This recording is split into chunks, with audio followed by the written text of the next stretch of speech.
નમસ્કાર મિત્રો, ગુજરાતી વાર્તામાં આપનું સ્વાગત છે। કાગડો ભાગ્યમાં પરિવર્તનનો શુભ સંકેત આપે છે।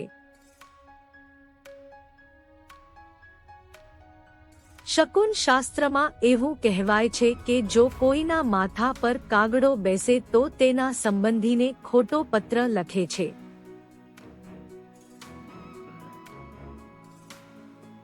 કોઈ પણ ઘટનાની પૂર્વસૂચન અને તે સંબંધિત સંકેતો આપે છે। આ લેખમાં જેના વિશે હજારો પ્રશ્નો આપણા મનમાં ઉદ્ભવે છે, જે કાગડો શેરીઓમાં ઝાડ અને છોડ પર ફરતું રહે છે।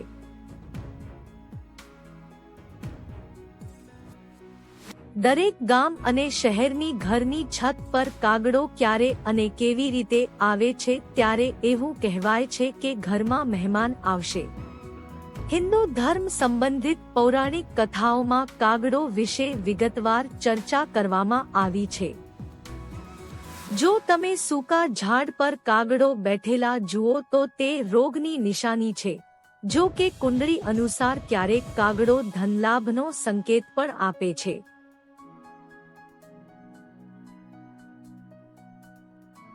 જમણી બાજુથી ઉડવું અને ડાબી તરફ આવવું એ શું સૂચવે છે?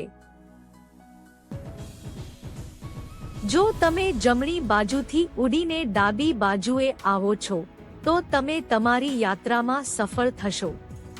ઘરમાં પક્ષી દ્વારા માળો બનાવવો કહેવાય છે કે જો કોઈ પક્ષી તમારા ઘરમાં કે બાલ્કનીમાં માળો બનાવવાનું શરૂ કરે તો સમજી લેવું કે તમારા ઘરમાં ખુશીઓ શરૂ થઈ ગઈ છે। દરેક પ્રકારના સંકટ દૂર થઈ જાય છે અને તમામ સભ્યો ઘર ખુશ થવા લાગે છે।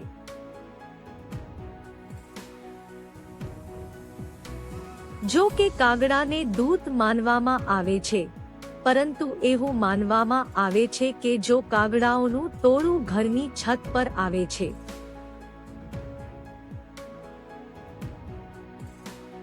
અને અવાજ કરવાનું શરૂ કરે છે, તો તે ઘરના માલિકને મુશ્કેલીમાં મૂકે છે। જો કોઈ મહિલાના માથા પર કાગડો આવીને બેસી જાય તો માનવામાં આવે છે કે તેના પતિને ભારે મુશ્કેલીનો સામનો કરવો પડી શકે છે। જ્યારે કાગડો શાંત સ્વરમાં કાગડો કરે તો શું થાય છે? એવું માનવામાં આવે છે કે જીવનસાથી સાથેના સંબંધોમાં મધુરતા આવશે। જ્યારે તે માથું ઊંચું કરીને કઠોર અવાજ કરે છે, તો શું થાય છે? આગામી મુશ્કેલીનો સંકેત છે। પ્રવાસ દરમિયાન જો કાગડો પક્ષી મુસાફરના ઘર તરફ આવે અને મીઠી વાત કરે તો પ્રવાસી મિત્રને મળશે તે શું સંકેત છે? તમારા માથા ઉપર કાગડા આવવાનો સંકેત શું છે? જો કોઈ વ્યક્તિ જુગાર રમવા જાય અને તેના માથા ઉપર કેટલાક કાગડા આવવા લાગે તો તેણે સમજવું જોઈએ કે તે હારી જશે। કબૂતરનો અવાજ અથવા કબૂતરનું આગમન દિવસના પ્રથમ ત્રિમાસિક ગાળામાં સંભળાય તો તે લગ્ન અથવા પ્રેમ સંબંધ ગણાય છે। દિવસના પહેલા ક્વાર્ટરમાં કબૂતરનો અવાજ સંભળાય છે, પછી ત્રીજા ક્વાર્ટરમાં લગ્ન અથવા પ્રેમ સંબંધ માનવામાં આવે છે, પરંતુ જો કબૂતરનો અવાજ ચોથા ભાગમાં સંભળાય છે, તો નુકસાનની સંભાવના છે। કબૂતરને માથા પર ઉડાડવાથી જો કબૂતર કોઈ જગ્યાએ રહે છે, તો તે જો કોઈ સ્ત્રી કોઈને મૃત જુએ છે, તો તે એક નિશાની છે। જો તેના ઘરની છત પર કાગડો મૃત જોવા મળે તો સમજવું કે તે વિધવાની નિશાની છે। અને જો કાગડાની પાસે લોહીના ટીપા પણ પડ્યા હોય તો સમજવું કે તેના પતિની હત્યા થઈ જશે। ઘરમાં કાગડાઓ અંદરોઅંદર લડતા જોવા મળે તો નજીકમાં કોઈની હત્યા થઈ જાય અથવા કોઈ ઘરની દિવાલ પર બેસીને ઝઘડો શરૂ કરે તો તે શું સૂચવે છે? તે સમજી લેવું જોઈએ કે તે થોડા દિવસોમાં ઘરમાં ગરબડ થવાનો છે। કાગડો ખોરાક લે છે અને તેની બાજુથી માથું ખંજવાળ કરે છે. જો કાગડો સામેથી આવે છે અને તેની બાજુથી માથું ખંજવાળ કરે છે.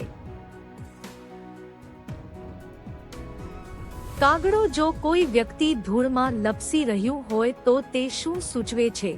કાગડો જો કોઈને ધૂળમાં લથડતી જોવા મળે તો તે જગ્યાએ વરસાદ પડે છે. કાગડો સારા કે ખરાબ શુકનો જો કોઈ હોય તો કાગડો જો તમે વહેલી સવારે કોઈ વ્યક્તિનો સામાન મૂકી દો છો તો તેનો અર્થ એવો પણ નથી કે તમને જેલ થઈ જશે. કાગડો ગાયની પીઠ પર બેઠો અને તેની ચાંચ ઘસ્યો કરે. કાગડો જો ગાય તેની પીઠ પર બેસીને તેની ચાંચ ઘસતી જોવા મળે તો તે શું સૂચવે છે? જો ઉડતો કાગડો તેના મોઢામાંથી પીળા કે સફેદ રંગની મીઠાઈ કોઈના પર ફેંકી દે તો શું થાય? કાગડોના મોંમાંથી પીળા કે સફેદ રંગની મીઠાઈઓ જો તે કોઈના પર પડે તો સમજી લેવું કે તેને જલ્દી જ સુંદર સ્ત્રી મળશે. કાગડો ધાબા પર રાખેલા અનાજના ઢગલા પર બેસવું શું સૂચવે છે? કાગડો જો તમે અનાજના ઢગલા પર બેઠેલા જોવા મળે તો તમને આશીર્વાદ મળશે. કાગડો જો તે તમારી છત પર અથવા તમારા ઘરના ફ્લોર પર બેઠું છે તો સમજી લેવું કે તમારી મોટી ઈચ્છા જલ્દી પૂરી થવા જઈ રહી છે. બ્રેડ અથવા ખોરાકનો ટુકડો મોંમાં દબાવો. કાગડો જો કોઈ વ્યક્તિ તમારા ઘરે કાગડાની ખાવાની વસ્તુ લાવે છે તો તમારે સમજવું જોઈએ કે તે તમારા ઘરે ભૂખ્યા મહેમાન આવવાની નિશાની છે. કાગડો જો તમે તમારી પાંખો શોધતા જોવામાં આવે તો ત્યાં કોઈ મરી રહ્યું છે. કોઈ વ્યક્તિને જાતીય સંભોગ કરતા જોવાના સંકેતો. જો કોઈ વ્યક્તિ મુસાફરી કરતી વખતે અથવા અન્ય કોઈ સમયે જોવામાં આવે. કાગડો જો તમે કોઈને સંભોગ કરતા જુઓ છો તો તમારા ઘરમાં પાણી ભરેલું કોઈ પાત્ર હોય તો તમને મૃત્યુ અથવા દુઃખના સમાચાર મળે છે. કાગડો જો તમે તેને કૂદતા જુઓ તો સમજી લેવું કે તમારા ઘર પર દેવી લક્ષ્મીની કૃપા રહેશે અને તમારા ભવિષ્યમાં ધનની કોઈ કમી નહીં આવે. કાગડો તે ક્યારે આપે છે શુભ કે અશુભ સંકેતો? જો કાગડો તમારા ઘરની છત કે બાલ્કનીમાં લાવેલી માટી, ફળ, ફૂલ અને અનાજ છોડી દે તો તે તમને અચાનક ધન પ્રાપ્તિનો સંકેત છે. કાગડો શુભ સંકેત. જો સવારે સાપનો આકાર તમારા પગને સ્પર્શે છે તો તે તમારી પ્રગતિ અને ધનની પ્રાપ્તિનો સંકેત આપે છે.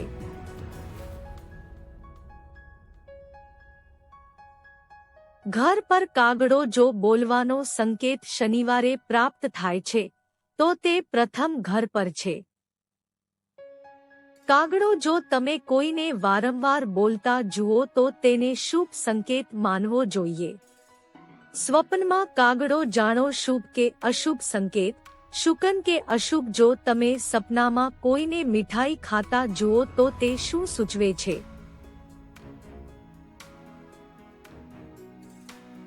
કાગડો જો તમે મીઠાઈ ખાતા જોવા મળે તો સમજી લેવું જોઈએ કે તમને ક્યાંકથી પૈસા મળવાના છે. ઘરે કાગડો ઘરના અનાજને પાણી આપવા માટેના સંકેતો. જેમાં દરરોજ કાગડો જ્યારે તમે આવો અને અન્ન જ ખાઈને ખુશ થઈ જાઓ ત્યારે તેના પરિવારના સભ્યોને ક્યારેય પૈસાની કમી આવતી નથી અને તેના પરિવારના સભ્યો હંમેશા ખુશ રહે છે.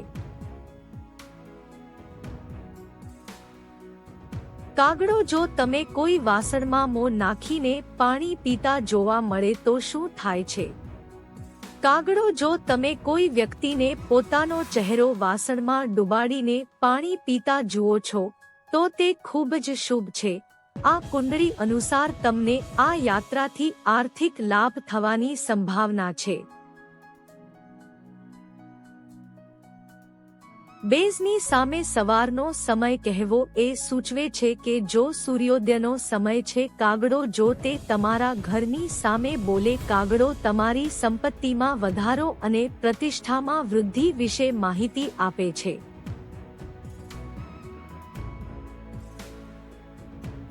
તે કેવી રીતે કરવામાં આવે છે કાગડો અહીં જાણો જન્માક્ષર અનુસાર ઈંડાની સંખ્યાના આધારે સવારની આગાહી કાગડો ઈંડાની સંખ્યા દ્વારા પણ સારા કે ખરાબ નસીબની આગાહી કરી શકાય છે। કાગડો જો 4 ઈંડા હોય તો તેને ઇન્દ્ર કહેવામાં આવે છે। કાગડો દહીં અને ચોખા અર્પણ કરવાથી યાત્રા સફળ બને છે। છોકરીના માથા ઉપરથી કાગડો આવતીકાલનો સમય મળે તો ઉડ્ડયન શું સૂચવે છે કાગડો જો કોઈ છોકરીના માથા પર વાસણ ઉડી જાય તો સમજવું જોઈએ કે તેના લગ્ન જલ્દી થઈ જશે। કાગડો જો તમે એકબીજાના મોંમાં ખોરાક નાખતા જોશો તો રસ્તામાં તમારી સાથે શું થાય છે।